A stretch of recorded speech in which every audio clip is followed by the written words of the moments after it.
Добро, денес најавив дека ќе зборувам една посебна тема, која што има врска до некаде со здравствените предавања, што од секојаш се проповедале на ова место, па и во скоро време. Меѓутоа, сега малку ќе се позанимаваме со мотивите. Мило ми е што брат Зоран малку го начина тоа во поуката. Да се позанимаваме малку со мотивите. Од кои мотиви, од кои побуди правиме нешто, дали случајно правиме нешто за да се покажеме дека сме поправедни од другите или да се покажеме дека сме праведни и така натаму, бидејќи тој мотив, за жал, постои, често постоел во историјата на црквата, постои и денес. И за таа цел ќе прочитам еден интересен случај, еден цитат од Духот на пророштвото во времето кога сите адвентисти јаделе се, значи и свинско месо, и секакви меса, во времето пред да ја добијат првата светлина за здравствената реформа. Дали знаете дека во тоа време, значи цели 14 години пред првата визија на Елена Вајд за здравствената реформа, кога сите адвентисти, значи, јаделе и свинско и секакво друго месо, постоела една брачна двојка, конкретно се работи за 1858-1859 година, постоела една брачна двојка која што почнала да проповеда во адвентичката црква во тоа време да не се јаде свинско месо. Биле во право или не биле во право? Се разбира дека биле. Би рекле, нели? Меѓутоа, замислите, Елена Вајд на овие луѓе им напиша сведоштво во кое што ги укорува за тоа што го прават. Често пати оние што ја критикуваат Елена Вајд, меѓу другото ја критикуваат и заради ова, го наведуваат овој пример. Значи, во времето кога сите адвентисти јадале свинско, Елена Вајд напишала сведоштво со укор за една брачна двојка која што почнала да проповеда и да шири по верниците дека не треба да се јаде свинско. Зошто Елена Вајд ги укорила? Се поставува прашањето. Ако тоа што го проповедале овие верници било исправно. Сте знали ли дека постои ваков случај? Постои. Современо го споменува и Павле Боровиќ, ако ја знаете, она стара книга на вечној стени, го споменува овој случај. Овој случај е доста интересен и јас би сакал да го прочитам само делот од сведоштвото кое што Елена Вајд го напишала на овие луѓе во контекст на нивното проповедање, на нивното пропагирање да не се јаде свинско месо.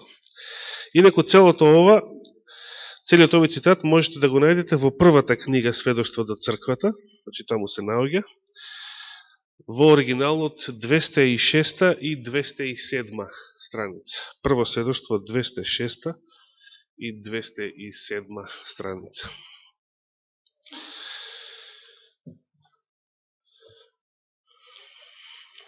Да слушаме што напишала Елена Вајд. Видов, се работи. Кога Елена Вајд вели видов, се повикува на божествен авторитет, се повикува на визија што ја примила. Видов дека вашите погледи во врска со свинското месо не би биле штетни за никого ако се ги задржите за себе. Значи, немојте да проповедате, немојте да ширите поверниците да не се јаде свинско.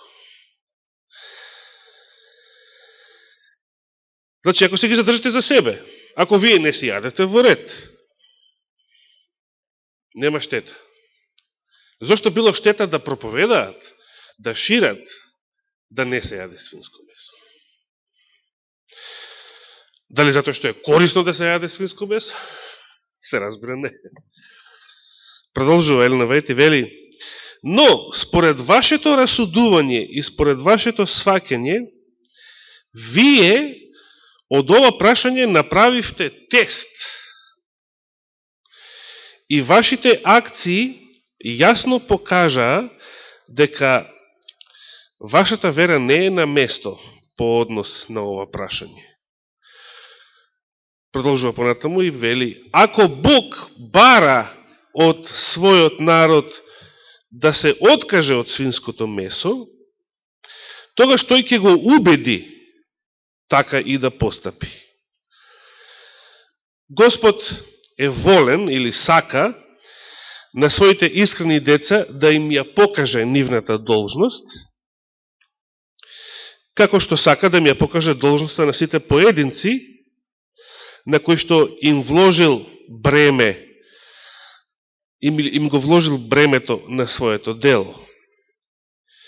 Ако представува должност за црквата да се откаже од јадење на свинско месо, Господ тоа ќе го покаже на повеќе од 2 или 3. Тој ќе ја поучи својата црква која е незината должност. Тука е затворен цитатот. Дали добро разбравме што напишала Елена Вајд тогаш, во 1859 година? Значи, што било проблемот со овие луѓе?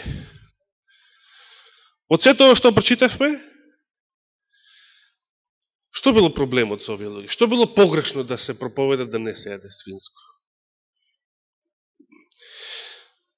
Значи, Библијата си постојала со векови. Сите христијани имале Библијата во своите раце, каде што во Мојсеевиот закон можеле да прочитаат дека Господ на израелците им забранил да јадат свинско месо и така натаму, и еден куп други нечисти животни за храна. Меѓутоа, како и сите христијани, така и адвентистите во тоа време се уште јаделе свинско и сметале дека тоа се само старозаветни начала, кои што не важат за новиот завет, кои што не важат за христијаните. Се разбира, ги знаеме сите тие текстови во новиот завет, дека се е чисто, дека Господ ги очистил, Петровата визија дека Господ ги очистил и сите тие христијански толкувања. Така верувале адвентистите, по ништо не се разликувале.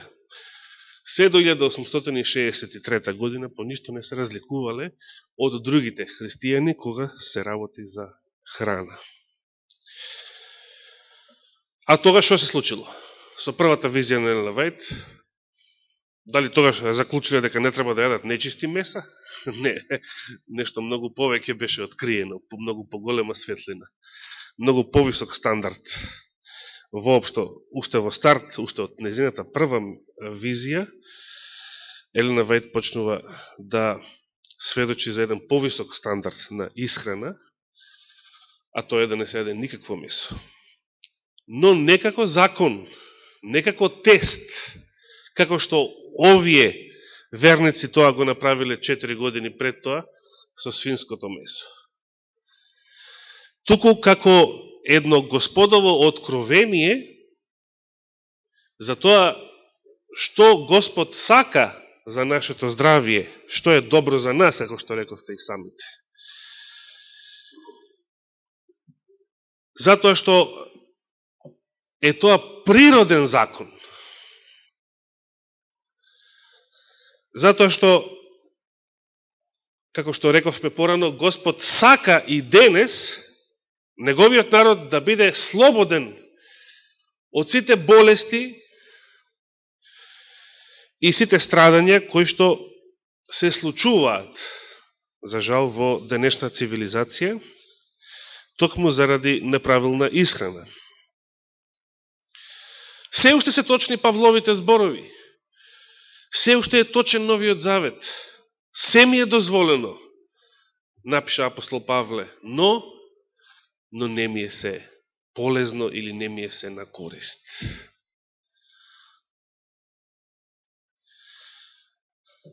Новиот Завет навистина проповеда голема слобода. Меѓутоа, колку е поголема слободата, толку е поголема што? Толку е поголема што? Одговорноста. Кога сте по-слободни? Сега, например сега, или ако бидете цар на една држава, кога сте по-слободни? Прашање.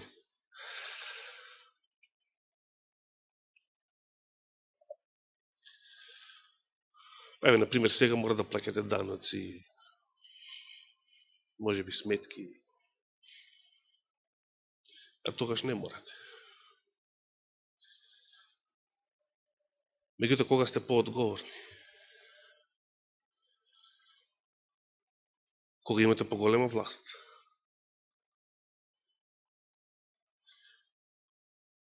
За наместо власт можеме да речеме слобода. Колку е поголема слободата, толку е поголема одговорност. Кога сте послободни, како деца или како возрастни луѓе? Послободни сте? Добро. Слободни од грижи. Да, брат Раде, ние навистина имавме срекни и безгрижни детства, но знаеме дека мнозина деца, и тоа денес, за жал го немаат тоа.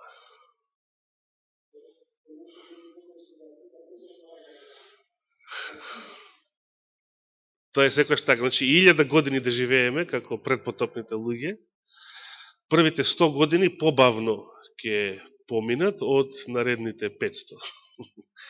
Тоа е такво наше субјективно доживување на времето. Како и да е, знаеме апостол Павле, старозаветниот Израел го споредил со малолетници, со некои кои што се наоѓаат под законот, под воспитувачот. А зошто е тоа така? Затоа што се малолетници. На едно место во последните до евреите ќе рече дека и царскиот син, ако е се уште дете, значи малолетен, не се разликува по ништо од што? Од слуга. Го знаете тој текст? Ајде го најдеме, да го прочитаме. Послание до евреите,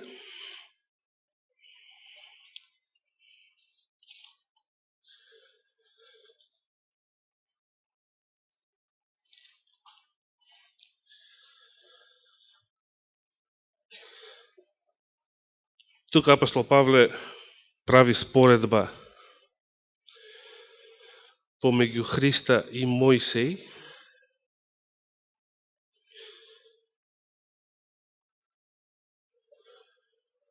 Например, 3 глава. Затоа, браќа, свети и учесници во небесното призвание, размислете за пратеникот и првосвещеникот на нашата вера Исус Христос, кој му беше верен на оној кој го поставил. На кого му бил верен Исус Христос? Кој е тој што него го поставил? Неговиот татко. Единствениот поголем од него е небесниот Отец. Како и Мојсей во целиот негов дом. Зашто тој се удостои со слава, Христос, значи, се удостои со слава, толку поголема од Мојсеевата, колку што е поголема почита што ја има оној што го изградил домот, од почита што ја има домот, како дом. Зашто секој дом се гради од некого. а оној кој изградил се е Бог. И Мојсей му беше верен како слуга на целиот негов дом, на Божиот дом, за да го посведочи она што требаше да се соопшти, а Христос беше што? Мојсей беше слуга во Божиот дом, а Христос беше што? Христос како син е верен во Божиот дом. Ке се вратиме на оваа мисла, само да го дочитам стихот до крајот. Негов дом пак сме ние, само ако слободата и надежта со кој се фалиме, ги запазиме до крај. Еве тука слободата. Христос, за разлика од Мојсей, за Мојсей се вели дека бил верен, забележавте? Не се кажува за Мојсей дека бил неверен. Меѓутоа, Мојсей бил верен како што? Како слуга. А Христос бил верен како што? Има ли разлика? Сега, а дека синот не се разликува по ништо од слугата или од робот, ако е малолетен, затоа споменува во Галатјаните, тоа познатата споредба во 3 глава, каде што зборува за законот,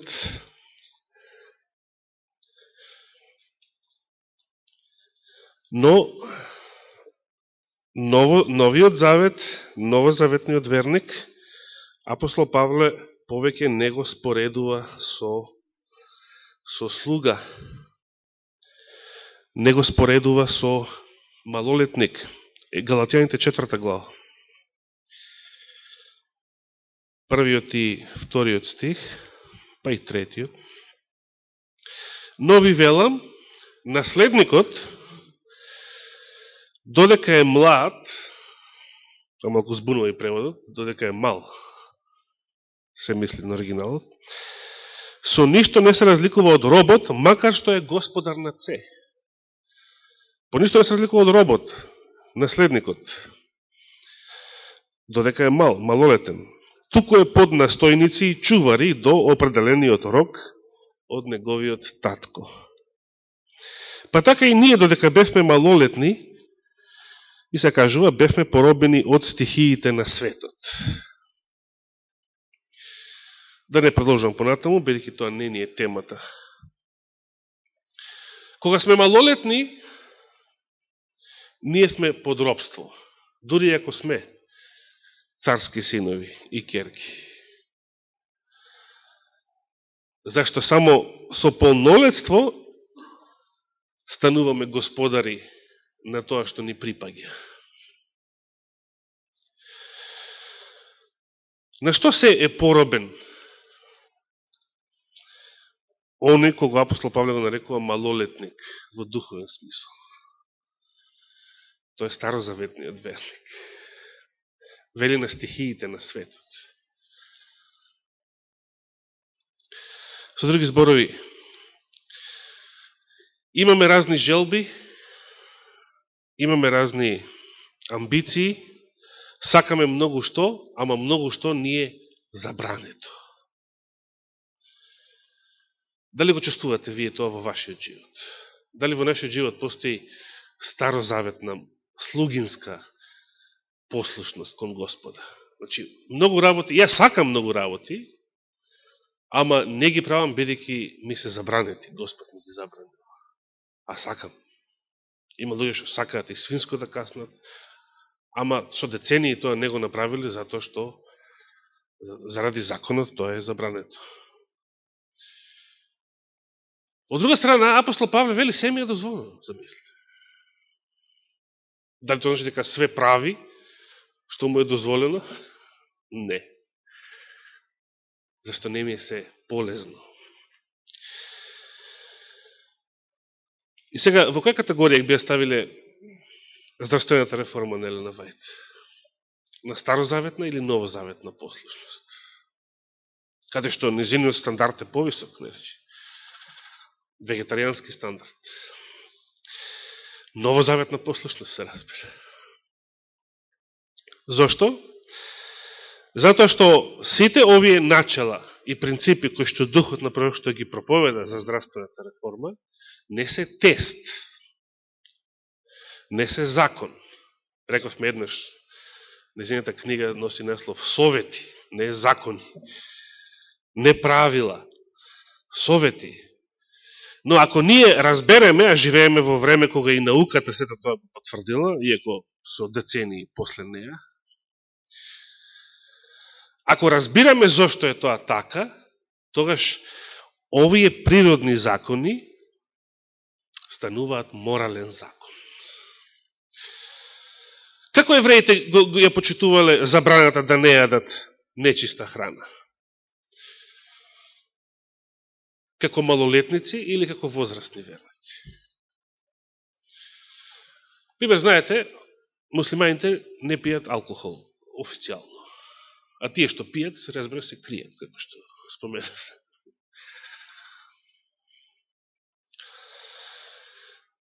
Меѓутоа, муслиманите пушат како турци. Затоа постои таа поговорка. Како турчин, да.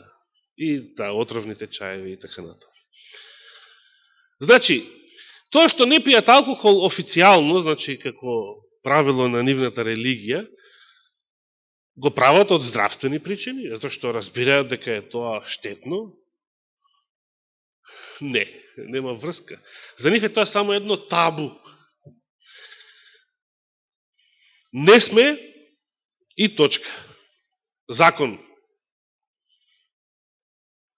Зошто, како, дали, тука не се замараат они со размислување на тие, по тие прашања. Се разбира, не биле не сите евреи такви. Меѓутоа, кога нешто правиме затоа што ни е забрането, па дури и не разбираме многу, тогаш сме малолетници. Тогаш сме слуги. Тоа е послушност, се разбира. Тоа е послушност. Сакате вашите деца, кои им забраните нешто, да го почитуваат тоа или да го прекршат. Значи, слугинската послушност е послушност. Слугинската верност е верност. Но тоа не е новиот завет. Тоа е верност, ама без слобода. Господ сака да бидеме слободни, не направил слободни со неговата жртва, но сега сака да бидеме послушни како синови и ќерки, не како слуги. Сака од нас интелигентна послушност, каква што имал Христос во целиот свој живот, дури кога тој бил малолетен, бил помудар од возрастните.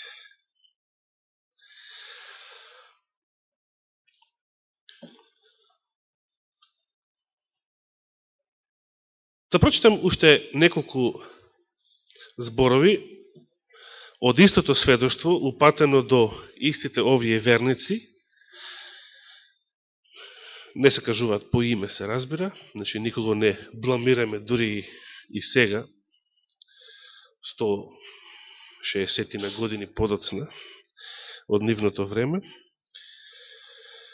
Но да видиме само каков друг проблем имале овие браќа и сестри. Видов исто така, вели на Вајд, на 205-та страница од истото сведоштво, дека вие имате погрешни сваќања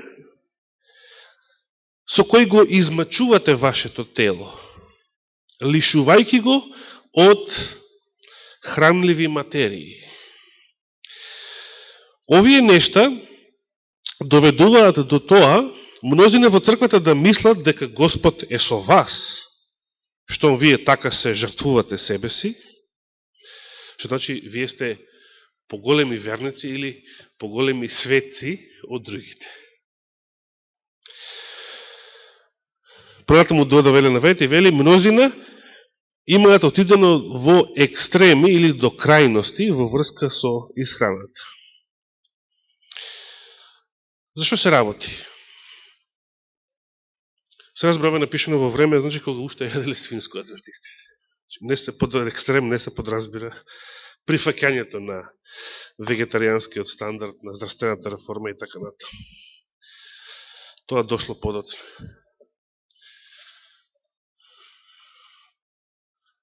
Дали се забележале некој пример на екстрем, на крајност? Што би било крајност?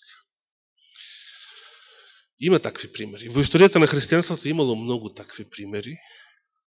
Има и денес. Постојат верници кои што мислат дека ако прават нешто што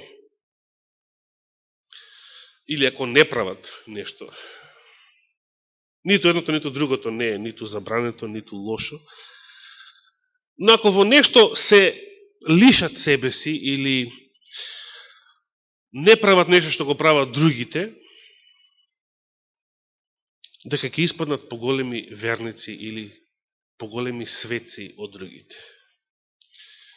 Пример, ја познам еден верник пред 20 години, кој што тврдеше дека од неговото крстевање до, да речеме, 3 години има поминато од тогаш, никогаш не ставил чоколадо во уста. И тој тоа го кажуваше отворено.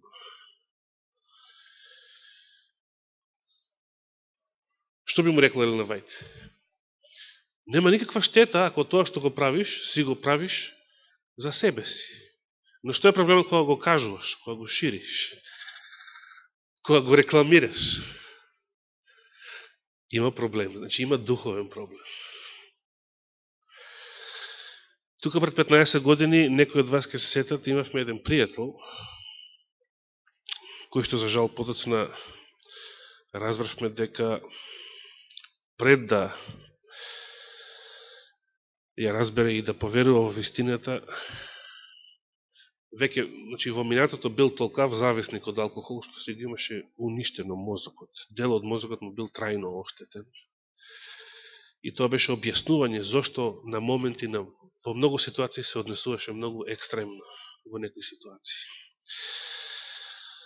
Во една прилика тој имаше речено, јас од сега, и тоа многу сериозно, мене ми го кажа, од сега па до Христовото доаѓање ќе јадам само леп и вода, како Илија, се повика, значи, на старозаветен пример.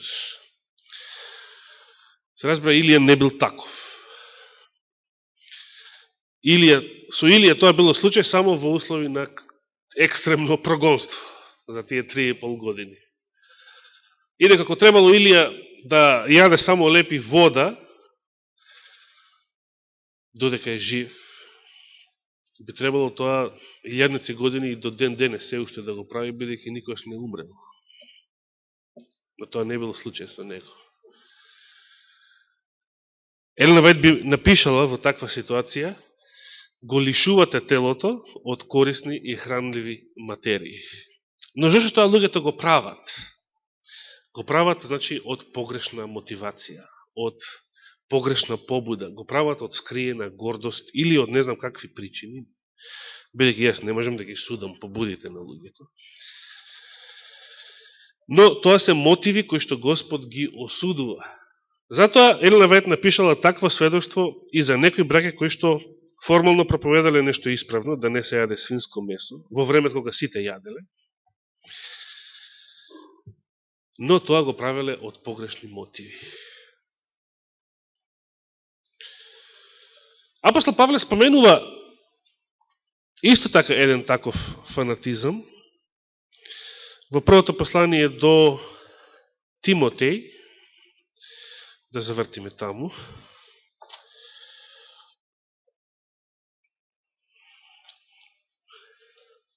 Четвртата глава. Познати ви со овие зборови. Првото послание до Тимотеј,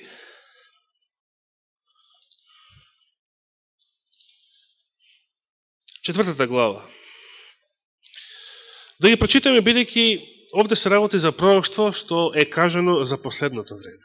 Значи, за наше време. Почнем да читам од првиот стих. А Духот јасно зборува, вели Павле, дека во последните времења некои ќе одстапат од верата, слушајќи измамнички духови и злодуховски учења, вели овој превод, демонски, како што бевме навикнати про нешто преводи. демонски учења. Вториот стих вели, преку лицемерството на оние што зборуваат лага и имаат жигосана совест. Значи, веднаш апостол Павле споменува која лоша побуда ќе ги тера луѓето на вакво нешто, лицемерие. Значи, желба да се покажат пред другите дека се поправедни или посвети од другите. И сега, меѓу другото, што ќе прават тие, кои забрануваат да се стапува во брак и наметнуваат воздржување од јадење што ги создал Бог, за да бидат употребувани од оние кои веруваат и ја познаваат вистината. Четвртиот и петиот стих. Зашто секое нешто создадено од Бога е добро и ништо не е за отфрлање, ако се прима со благодарност, бидејќи се осветува преку Словото Божјо и со молитва. Мнозина ова пророштво на апостол Павле сакале да го применат на адвентистите, откако адвентистите почнале да проповедаат здравствената реформа. Меѓутоа, дали овие зборови може да се применат на Елена Вајд, на духот на пророштвото? Не, затоа што духот на пророштвото ништо не забранува, особено не стапување во брак. Попрво би се применило на самиот Павле, кој што вели, браќа ве советувам последно време, кој има жена исто како да ја нема и така натаму. Или подобро да бидете како мене и така натаму. Но и тоа не е забрана. Зашто Господ му забрал на Еремија, кажавте, да не го повторувам. Тоа е специјален случај. Меѓутоа, делот од исхраната наметнуваат воздржување од јадење што ги создал Бог, за да бидат употребувани од оние кои веруваат и ја познаваат вистината. Дали адвентистите го исполнуваат ова пророштво? Не. Зашто не?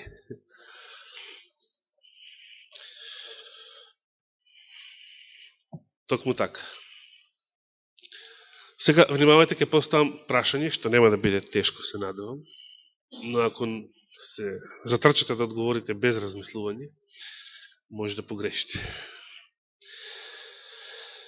Апостол Павле споменува јадење што Бог ги создал за јадење. Кои се тие јадења? Што е тоа што Бог го создал за јадење? За луѓето се разбира. За верниците особено. Што е тоа што Бог го создал за јадење? Дали се тоа чистите меса од Мојсеевиот закон? Не, Господ нито едно животно не го создал за јадење.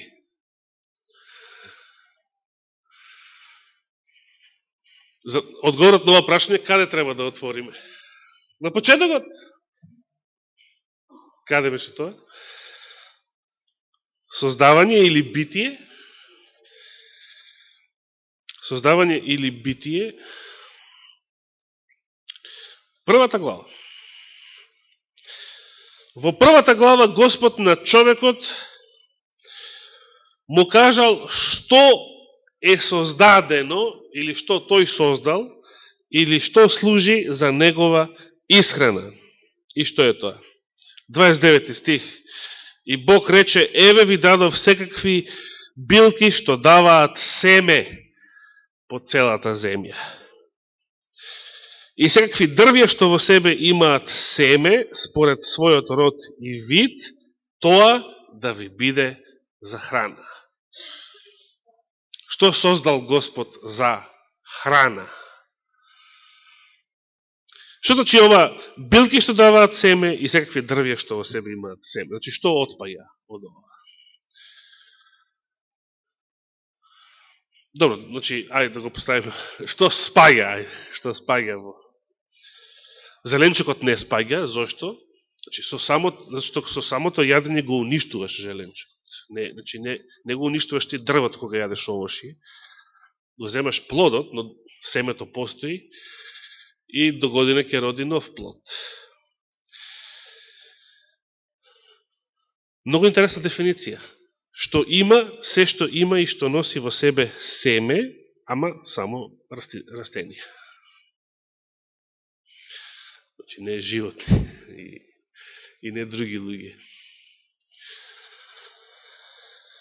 Тоа е она што Господ го создал. И сега апостол Павле кога зборува за фанатизам на последното време,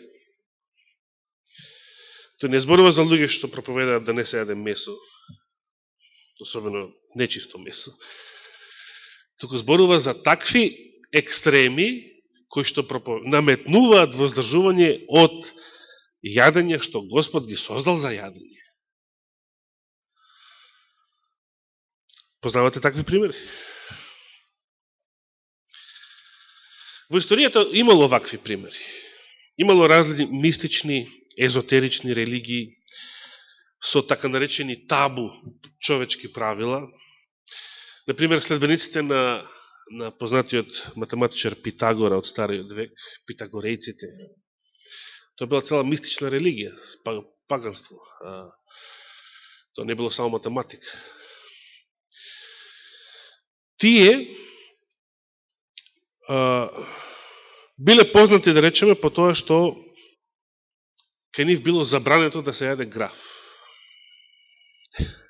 И сега тоа е табу. Никој не објаснува зошто, како, нема што, ниту смееш да прашуваш. Во мистицизмот нема прашање. Во сатанизмот нема прашање, исто така.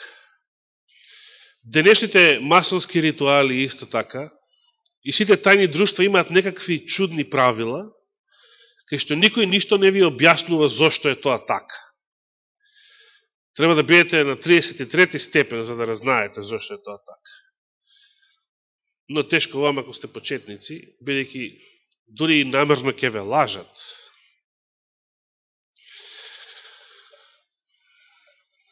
Или ќе ви даваат погрешни одговори, затоа што сте на прв степен, на втор, трет, четврти.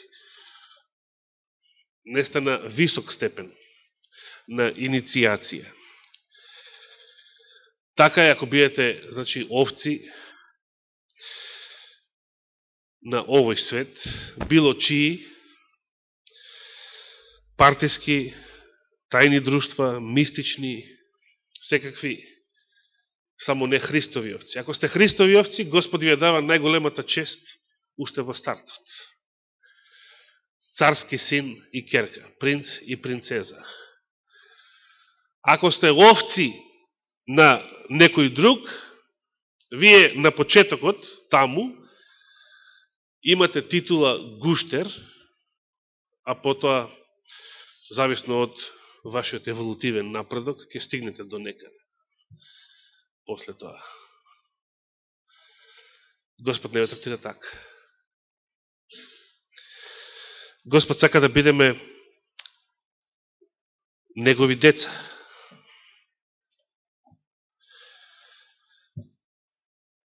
Дали сме негови деца, дали сме и негови слуги воопшто, дали сме било како послушни. Ако сме послушни, дали сме послушни како слуги или сме послушни како синови и керки. Тоа нека биде прашањето што треба да си го одговориме себе си, затоа што само ако бидеме послушни како синови и керки, неговите начала стануваат за нас морален закон. Дори оно што по природа не е морален закон. Например, исхраната е чисто природен закон. Било дело тоа, било церемонијален закон. Значи, луѓето знаеле за чисти и нечисти животни пред да јадат месо и млечни производи, затоа што требало да знаат кои животни се за жртва, а кои не се.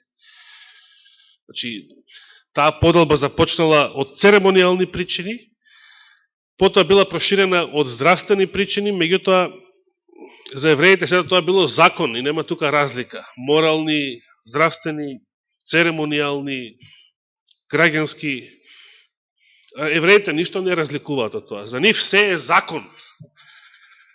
Сите тие 613 заповеди, дали била четвртата заповед од Декалогот, или таму жената да биде нечиста толку и толку денови после раѓање, тоа за нив е закон.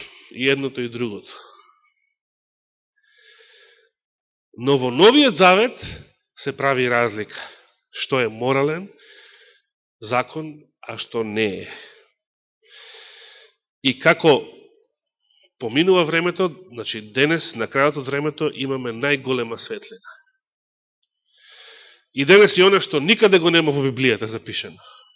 Библијата не зборува за цигари, не зборува за кафиња, не зборува за нејадење месо, да речеме, добро, дроги. Не треба да го има некаде запишано за да знаете што чини, што не чини, што треба, што не треба. Секој еден верник, уште беше пријател на почетокот, тоа 92 година, тука беше Киро Шемков, тоа жив и многу гласен. Во скоро сите, и тоа беа младински часови, многу сакаше да присуствува на младинските часови. И толку беше збунет од некои дискусии што тогаш се водеа, и овој рече, пријателов, не искам да го споменам, да не му нештетам на угледот, иако го познаате кој е. Не живее тука во Македонија одамна.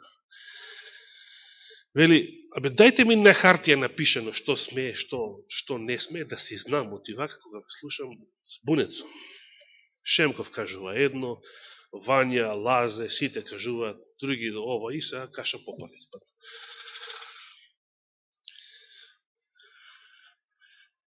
Дали, браќи и сестри, ви треба на вас нешто написмено за да знаете што треба, што не треба? Или го имате духот на таткото во вас, духот на посинувањето, кој што ве води, ви дава разум, мудрост и разбирање што е добро за нас, што е на слава Божја, а што е лошо и не го прославува Господ во нашиот живот. Верувам дека ова второто го имаме и треба да не води. Затоа што тоа е суштината на првата ангелска вест. Бојте се од Бога и воздајте му слава. Зашто настапи часот на неговиот суд. Ние можеме некому да му воздадеме слава, ако навистина самите тоа го чувствуваме. Не можеме некого да го славиме по диктат. Например, Тито е најсакан човек, да врескаме цел ден, или да живее Сталин, или Ким Ил Сунг и така натаму. Ако тоа не го чувствуваме, ако е тоа нешто што, затоа што сите не учат така да правиме, како што беше на времето, тоа не е тоа. Господ не сака таква послушност. Сака да му воздадеме слава, значи ние самите од срце, од внатре да го прославуваме. Да разбираме дека е тој достоен за слава. Да разбираме дека неговиот закон е најдоброто за нас. Да разбираме дека се што тој сака за нас е од љубов за нашето добро, за нашиот најдобар интерес. Нека му е фала и слава. Амин.